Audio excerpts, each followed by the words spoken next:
रमन सिंह और उनकी पत्नी लीला देवी गांव में रहते हैं।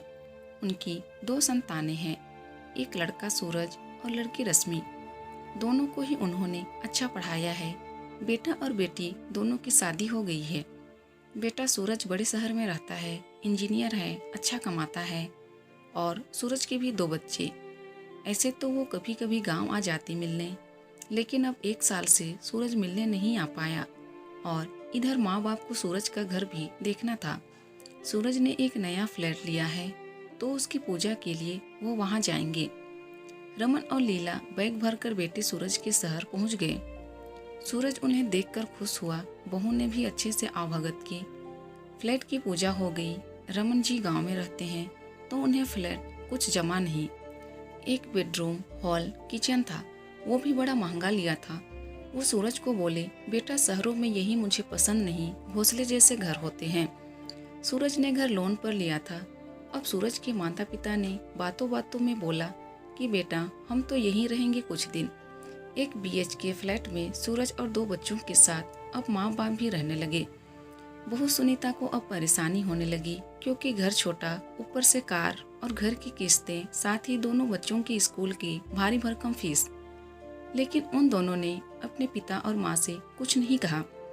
पिताजी सप्ताह भर बाद बेटे से बोले, अच्छा बेटा हम कल सुबह जा रहे हैं। बेटे ने पूछा, क्यों, कुछ हुआ क्या?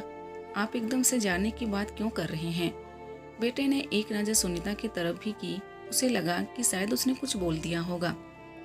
पिता बोला, बेटा जब तू छोटा था, कुछ बोल भी नहीं पाता था, तब भी मैं और तेरी माँ समझ जाती थी कि तुझे क्या चाहिए। आज तू भी बच्चों का बाप है, तू भी समझ सकता है मैं क्या कह रहा हूँ। बेटा तू बड़ा हो गया है, लेकिन आज भी हमारा बेटा है। बेटा बड़े शहरों में नौकरी, घर और बच्चों को पढ़ाना कितना मुश्किल है, यह मैंने देख लिया। तेरी परेशानी हमें अच्छे से दिखाई दे रही है।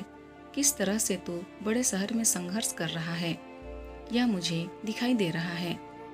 मैं यहाँ यह देखने के लिए ही रुका था। बेटा हम तेरे माँ बाप हैं, हमसे आज भी तू कुछ भी कह सकता है, जैसे बचपन में कहता था। आज भी कुछ भी मांग सकता है, जैसे तब मांगता था। हमारे पास जो भी है सब तेरा है। हमने तुझे इसलिए बड़ा नहीं किया कि बुढ़ापे में हम तुझे बड़ा करने का हिसाब लें। बेटे की आंखों में आंसू आ गए। पिता ने आगे कहा, जरूरत पड़ी तो हम जमीन बेच देंगे, ताकि तेरा लोन का पैसा कम हो जाए। यह सब तेरे और तेरी बहन के काम नहीं आएगा तो किसके आएगा? बेटा बोला, नहीं अभी उसकी कोई ज़रूरत नहीं है। पिता बोला, बेटा कभी भी परेशान मत होना, जब तुझे जो चाहिए बस तो बता देना। हमें कुछ नहीं चाहिए, हमें अब सिर्फ तुमको और बच्चों को खुश देखना है। अक्सर पिता और बेटा बड़े होने के बाद गले लगना, प्यार जताना भूल जाते हैं। यह दोनों भी ऐसे ही थे। लेकिन अब बेटे ने पिता को गले लगाया और उन्हें जाने नहीं दिया। वो वहीं रहे 1 महीने। सूरज को अब थोड़ी और हिम्मत आ गई। उसे समझ आ गया कि उसके पिता उसे गलत नहीं समझेंगे और बाकी प्रॉब्लम तो वो सुलझा ही लेगा। दोस्तों अगर वीडियो पसंद आए तो प्लीज़ वीडियो को लाइक कीजिए, और अगर चैनल में नए हैं तो प्लीज़ मेरे चैनल को सब्सक्राइब कर दीजिए। Thank you.